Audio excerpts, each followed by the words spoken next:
ভাই কাজ আছে যাবো না। আমাদের আজকে মসজিদে ভিড় আছে। আমি যাবো যাবো যাবো তো।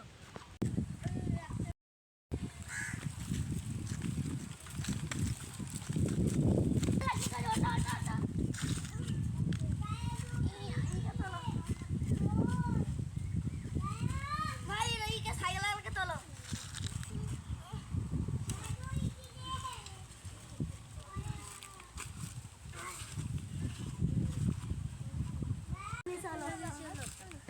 ডাক্তারের কাছে কি মরলের কাছে যাবো। চলো মরল। মরল সাহেব আমি একটা কথা বলবো। কি কথা বলবা? তাহলে বলো। মরল সাহেব আমরা দুদিন নামাজ পড়তে গেছিলাম আর এই সালে এসে ধাক্কা হয়ে গেছে আর আমরা ফেলে গেছি। এর বিচার করেন। কে ধাক্কা মারছে সে আমার কাছে শুনে যাও। তুমি ধাক্কা মারছো? হ্যাঁ। আর শোনো, কানে কানে একটা কথা। তুমি আমাকে যদি 10-20 হাজার টাকা দাও তাহলে আমি বিচার তোমার মানে ঘুরে দিতে পারি, বুঝছো? তুমি কি 10,000 টাকা দিবা? না তুমি 10,000 টাকা দিবা না? না আপনি তো হেবি না কই কাছে 10-20 হাজার টাকা নেই কোনো বিষয় ঘুরে দিছেন।